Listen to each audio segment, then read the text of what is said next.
যে 6 মাস 7 মাস পরে যায় লিগ্যালাইজেশন করছে, দেন আবারও পরবর্তী 6-7 মাস পরে যায় সে ভিসা পাইছে। আসসালামু আলাইকুম বন্ধুরা, কেমন আছেন সবাই? আশা করি আপনারা সবাই ভালো আছেন। আল্লাহর অশেষ রহমতে আপনারা সবাই সুস্থ আছেন।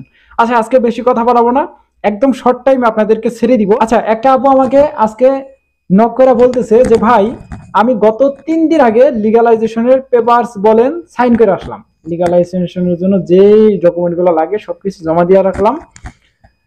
আমার জমা ছিল 2023 সালের অক্টোবর না নভেম্বর জানি বলছিল, আমাকে ফোন করে আমাকে বলতেছে।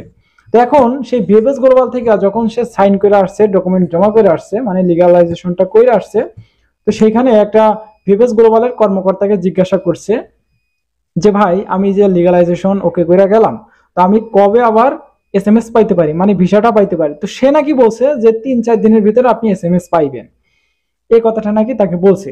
এখন আমি আপনাদেরকে জানাইতেছি, আপনাকেই উদ্দেশ্য করে বলতেছি যে লিগ্যালাইজেশন যখন কইরা আসবেন, দেখেন আমার কাছে এমনও রিপোর্ট আছে, আমার কাছে এমনও প্রমাণ আছে যে 6 মাস 7 মাস পরে যায় লিগ্যালাইজেশন করছে, দেন আবারও পরবর্তী 6-7 মাস পরে যায় সে ভিসা পাইছে।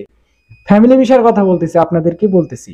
হ্যাঁ, এই যে কথাগুলো বলছে গ্লোবাল, ভিএফএস গ্লোবাল, এগুলা কিন্তু সম্পূর্ণ আকারে মিথ্যা কথা। কারণ ভিএফএস গ্লোবাল এগুলাই বলবে, কারণ এদের একটা ব্যবসা কি জানেন? যত পরিমাণ পাসপোর্ট তারা হাতাইতে পারতেছে, তত পরিমাণে কিন্তু টাকাগুলা হাতাইতে পারতেছে। এখন দেখেন, তারা যদি বলে যে কবে ডাকবে না ডাকবে হিসাব নাই, ঠিক নাই, তাহলে কিন্তু দেখবেন আপনি আপনার কিন্তু মন ভেঙে যাবে। এবং মন ভেঙে যাবে যে আপনি ধরেন আপনি খুব শীঘ্রই ভিসাটা পাওয়া যাবেন, এই কথা শুনলে কিন্তু অনেকেই বলবেন এবং অনেকেই কিন্তু এই ইটালি ভিসা লাগানোর জন্য কিন্তু উদ্বুদ্ধ হবে, এক কথায় ইন্সপায়ার হবে। তো সেইখান থেকে বলতে গেলে ভিএফএস গ্লোবালে যারা চাকরি করে, কাজ করে, তারা কিন্তু এরকমটাই বলবে যে 2-4 দিন বা 1 মাস বা 15 দিন পরে আপনি এসএমএসটা পাইবেন, কিন্তু এটা কিন্তু সঠিক না। 6 মাসও লাগতে পারে, 1 মাসও লাগতে পারে, 1 বছরও লাগতে পারে, 3 মাসও লাগতে পারে, 1 সপ্তাহও লাগতে পারে, দেন 1 মাসও লাগতে পারে, 15 দিনও লাগতে পারে, 20 দিনও লাগতে পারে। এটা এম্বাসির কাজ, এম্বাসি বুঝবে।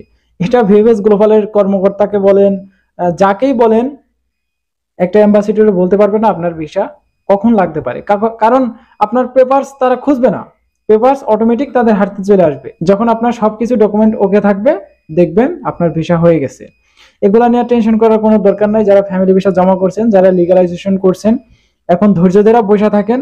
অনেক পাসপোর্ট ছিল আটকাই ছিল, অনেক পাসপোর্টে ভিসা লাগছে, ফ্যামিলি ভিসা। আমার কাছে প্রচুর পরিমাণে রিপোর্ট আছে যে ফ্যামিলি ভিসা প্রচুর পরিমাণে জমা ছিল, ওইগুলো কিন্তু ভিসা হয়ে গেছে অলরেডি। এবং যারা বাকি আছে তারা খুব শীঘ্রই ভিসাগুলো পাইবেন, এটা নিয়ে আর কোনো টেনশন করার দরকার নেই। তো যাই হোক, আশা করি আপনারা মোটামুটি আকারে বুঝছেন লিগ্যালাইজেশনের যে ব্যাপারটা, ফ্যামিলি ভিসা নিয়ে, এটা মোটামুটি বুঝছেন। এবং যে কটা পাসপোর্টে ভিসা পাইছে সেগুলো সবই ফ্যামিলি ভিসা ছিল, ডোমেস্টিক ছিল, ট্যুরিস্ট ভিসা ছিল, তাছাড়া কোনো আপডেট ছিল না। আচ্ছা, এই ছিল আজকের 3টা ভিএফএস গ্লোবালের এবং আপনাদের যেই লিগ্যালাইজেশনের ব্যাপারটা, সেই আপডেটটা। তাছাড়া কোনো আপডেট নাই। এই ছিল আজকের ভিডিও। দেখা হচ্ছে নেক্সট ভিডিওতে। ততক্ষণ পর্যন্ত আপনারা সুস্থ থাকবেন, ভালো থাকবেন। মজুমদার ফ্রম ইটালিয়ান ইউরোপ এই 2টা ইউটিউব চ্যানেলের পাশেই থাকবেন। আল্লাহ হাফেজ।